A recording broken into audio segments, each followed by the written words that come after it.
I know I wore this shirt already, like 3 weeks ago. You guys don't have to remind me in the comments. I just don't have anything else to wear.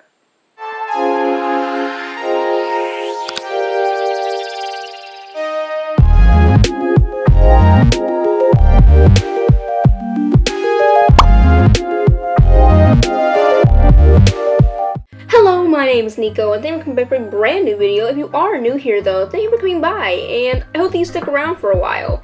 So, me and Shrek have something to say today. So I asked on my Twitter, which you guys should be following me on, if you guys wanted me to make a video about incels.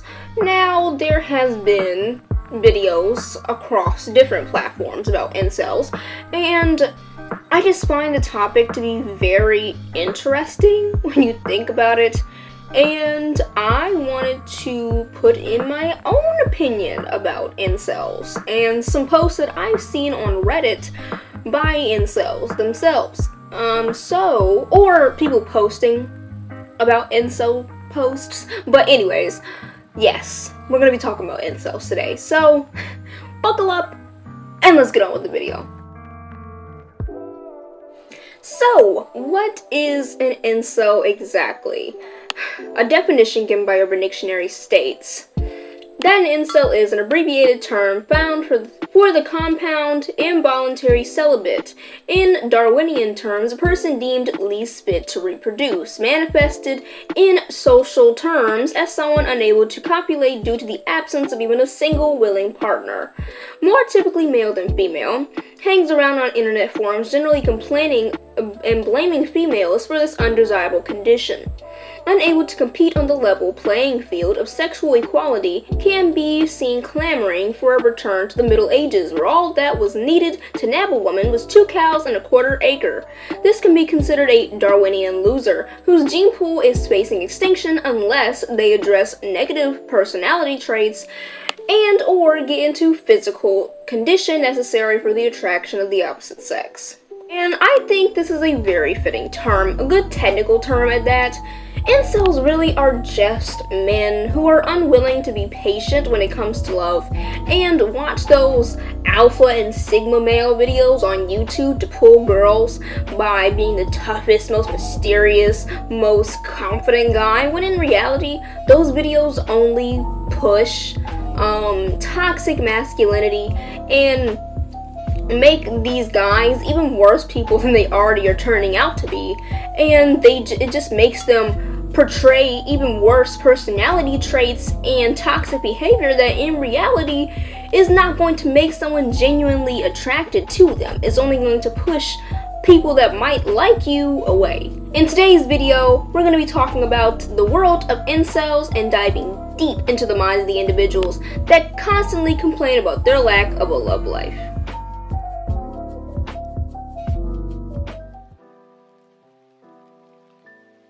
Now, I would like to dive into 2 incel subreddits that I came across called r/incels in action and r/incel tier. These subreddits gave me the material for most and all of my video, all of this video, and the post that I will be pulling from as the video continues.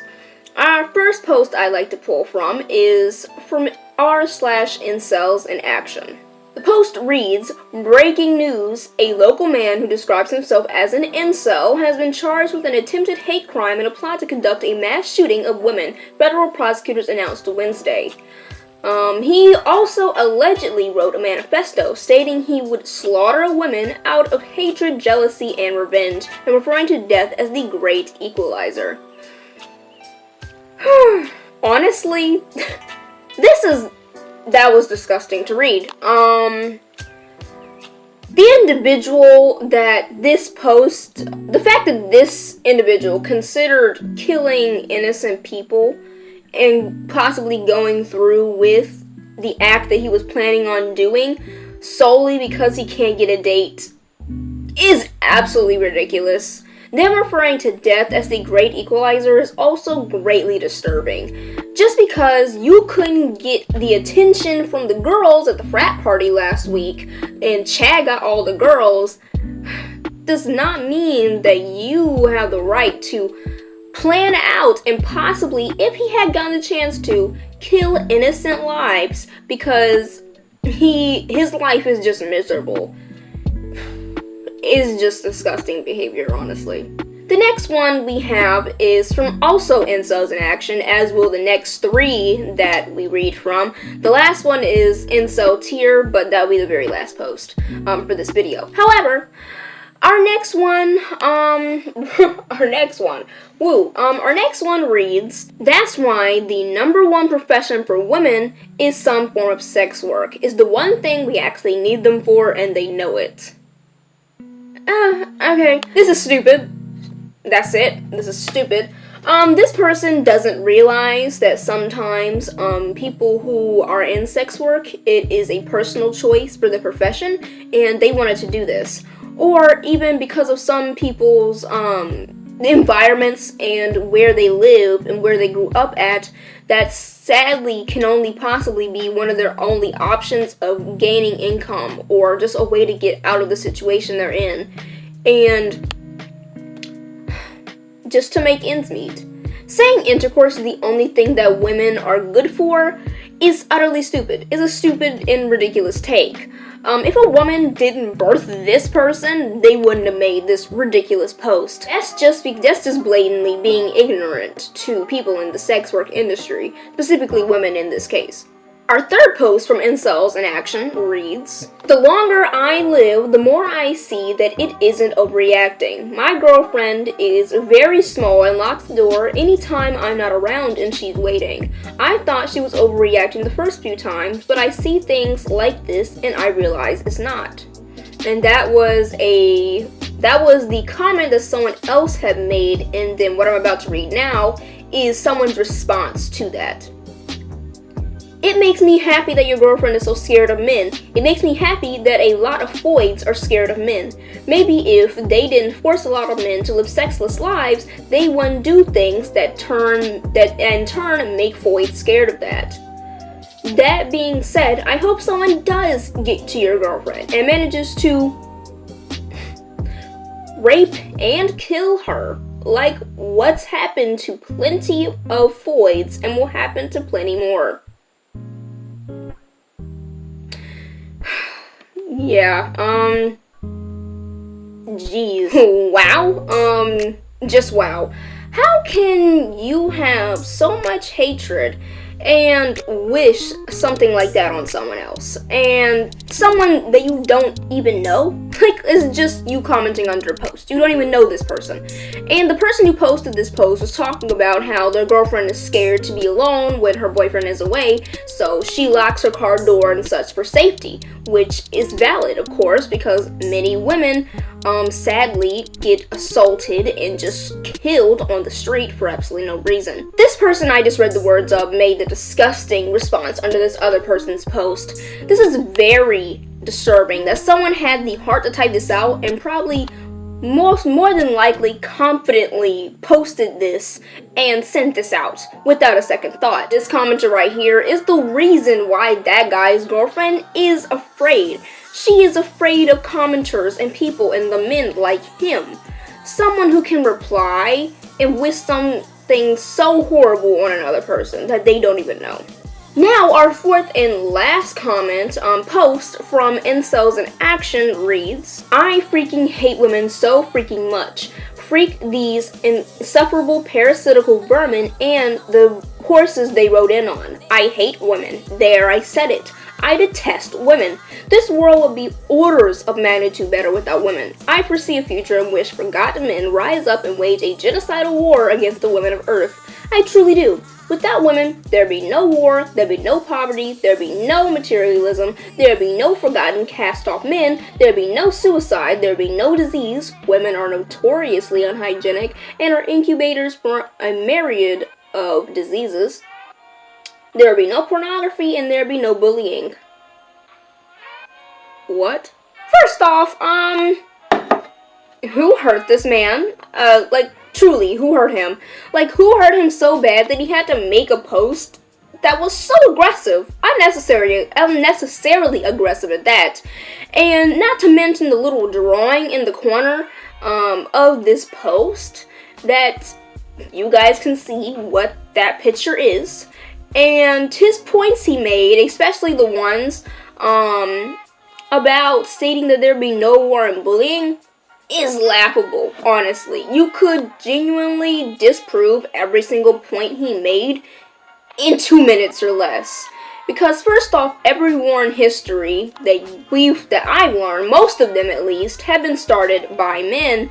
And also, bullying is not only carried out by women. Bullying is also carried out by men too. Lack of love life experience and not holding hands with someone can truly do some serious stuff to the brain, and it seems to have really driven this man off the deep end. He's definitely experienced the last straw that broke the camel's back right here, and I don't know when or how, but he has. Now, that was loud.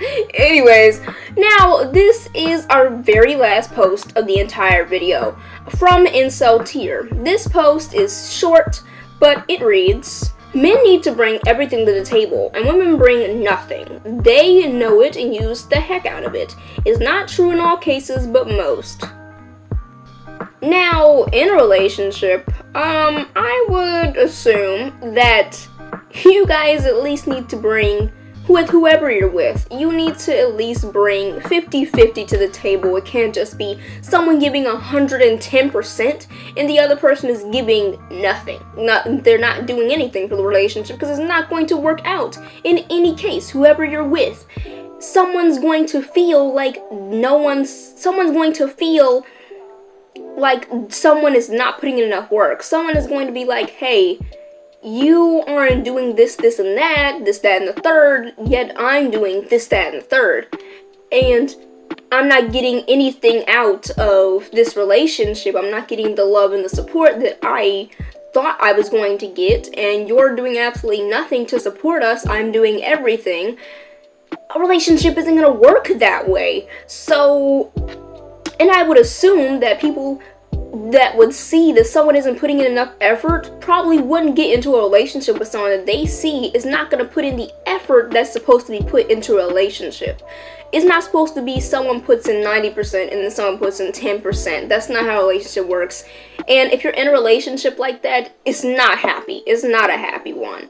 Relationships do not work like that. It is a partnership, and you should be together and work together to stay together. It's not the end of the world if you've never been on a date, you've never had a partner, or you've just never been in a relationship at a certain age in your life. You'll find someone. You just have to wait and be patient, and just love will find you. Not everyone is destined to find their soulmate early on in life, or just someone that they'll spend a good portion of their life with. Some people don't find the absolute partner that they'll be with until several failed relationships or even several failed marriages. And that may seem like a drag, yes, but sometimes it's truly all worth it once you found the one that you're going to be with for a long time. You just have to be willing to play the game of love, and love will find you. Women do not owe men anything. That's the bottom line. Men don't owe men their time, their bodies, etc. anything. Because the society we live in, men feel that they're entitled to a lot of things, when that is not the case. But you just have to be patient with love. It's not something that's just going to, sometimes, I mean, like the movies, it just falls on people's laps. But for a lot of people in real life, it doesn't work like that. So you can't be so aggressive and so rude. Just because you're so miserable, don't wish such horrible things on people, and don't say such horrible things to people. It's just not okay, and it's not right. Well, thank you guys for watching today's video. If you did like it, please give this video a big thumbs up, subscribe, and comment what you think about incels and what I should do next. So this was something, but I still hope you guys enjoyed it either way. So, hope to see you guys in the next video. Bye!